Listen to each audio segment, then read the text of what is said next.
Good evening, fifth grade champions.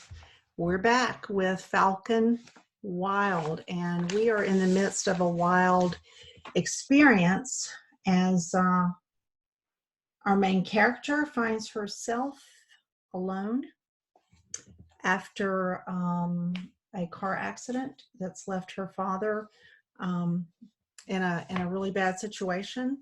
And she's left her father and brother, and she has hiked for miles only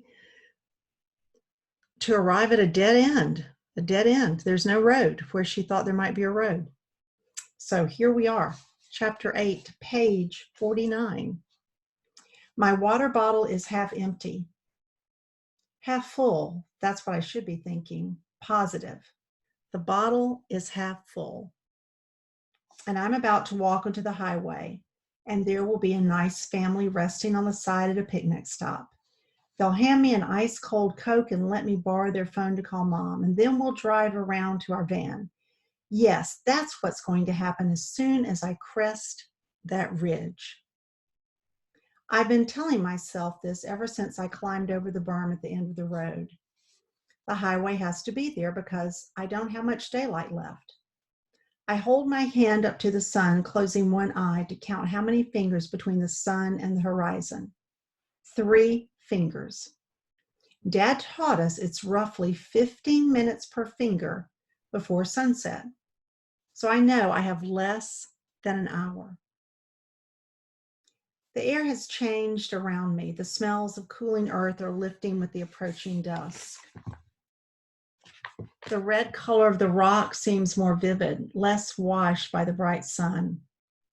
I wish I could get a bird's eye view of this area. The walking wouldn't be so bad if I knew how much longer I had to go. I glance up at the mountain again. Maybe I should climb it to get a look at where I am. No, it looks impossible to climb, and the last thing I need is another accident. My tongue is thick in my parched throat. As I think of it, my stomach growls. I shrug off my pack and search for my gummies. I need something to suck on. My hoodie takes up too much room in the pack, so I tie it around my waist. I throw the pack back on and then climb the rock ridge in front of me, panting with the exertion. Rivulets of sweat run down my temples. My shirt is damp.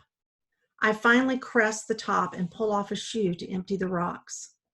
The sun is directly in my eyes, but I shield them and peer down at something in the distance that looks like a dark line. Is that a road or a line of antelope? I wish I could see past the rolling hills. Just as I'm about to continue down the other side of the rocky ridge, I get that prickly feeling as if I'm being watched again. I spin around. A few ring-necked pheasants flush up and fly toward the forest. I hold my breath listening. There's nothing unusual out there. Still looking behind me, I take another step. My foot rolls on some rocks and starts a landslide spinning around. I try to balance in the debris. The landslide picks up speed. Loose gravel and large rocks skitter down the scree. I gasp as I see an open crevice directly in my path. Rolling with the loose rocks, I scramble to stop, but I slide right off the edge. I start to scream. My fall is suddenly cut short. I'm caught in midair when my pack snags on something along the inside of the rock crevice where I've fallen. I'm dangling above a dark hole. The falcon-like part of my brain kicks in. My eyes start searching for a solution. As I swing my arms back, I feel the graze of the hard rock, but there's nothing to grab hold of. My pack begins to rip. Don't you dare! I try to turn and get my arms out of the strap so I can climb. The crevice rim is just above my head. I slip one arm out, but feel myself falling backward. Clawing at the rock, I gain hold of a smooth root. Such a tiny root. When I try to pull myself up, I feel the root tear and I scramble for a different hold. My fingers slip, peeling off the thin coating of the root. No, come on. The root breaks. I plummet into the dark abyss. Before the landing comes, I have a brief moment to hate myself for failing Dad and Gavin. And then I smash into the ground, all the wind rushing out of my lungs. I lie gasping, trying to find my breath. When I take a painful gulp of air, round of it echoes off the walls around me. I try to sit up, but I'm tangled in something. Whatever has broken my fall creaks and shifts underneath me. I roll and come face to face with a gaping jaw. I kick and try to jump back, but something has a grip on my hoodie. I fight it off. The jaw sags toward me. Frantic, I thrash and punch, trying to hold my breath. I'm in a nightmare. Finally, I break free and roll off, scrambling as far away as I can. My heart skitters in my chest, my limbs shake. I don't want to, but I peek at the thing. I clutch my stomach when I see the rest of the skull, which is attached to a body of long white bones. Bits of cloth cling to a full skeleton. After my 10-point freak out, I get a hold of myself and I rise shakily to my feet. I'm in a rock crevice about 7 feet wide and as long as my kitchen. I look up at the rim and see that I fell nearly 15 feet. It's amazing I didn't break a bone. I shoot a glance at the skeleton, choke down a hysterical giggle. Keep it together, Karma, I say. The bottom of the crevice is made of rock and dirt, dry as death. Now that my eyes adjust, it's not as dark as I feared. I have no idea how a skeleton got down here or how long it's been here or where I am, or most importantly, how I'm going to get out. Help! I scream. I lunge, reach for the light above the crevice and scream over and over until I realize that it isn't going to help. Focus. I shake my head and then start a grid pattern search for fissures to grab in the wall. I feel across every single part of the sheer rock, not a single spot to grab. I do it again, moving around and around. My hands are claws, raking across the cold, rough stone. I rake harder, faster. There has to be a way. I jump and scream and claw some more. My knees make a dull thud every time they smash into the solid wall, but I hardly feel it.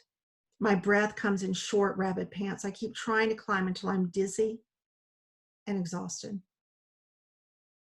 When I finally stop, standing with my head down, I notice I've ripped my nails. I hold my hands out, washing the blood mixed with dirt around my nail beds. They throb with each beat of my heart. My pack still hangs on the broken root. My water. I have no water, no matches or food. At least I have my hoodie still wrapped around my waist, which is a good thing because it is cold down here. The simple, familiar motion of pulling on my hoodie helps ground me. I take a deep breath and try to think. How am I going to get out of here? Rope? I need someone on the other end for that. A ladder? Yes, that would do. But I don't have either of those things. A raw and terrible sadness bubbles in my chest. Deep breath. Think. Think. Think.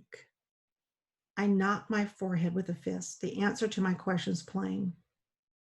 You can't get yourself out of a hole that you can't climb out of.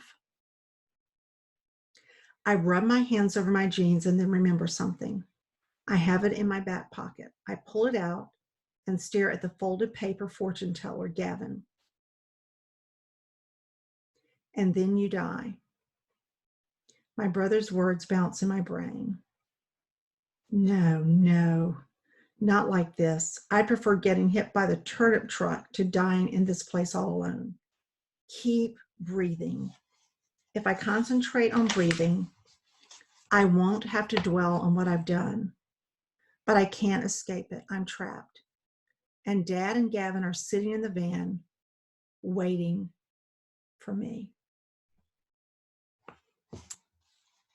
Well, that chapter didn't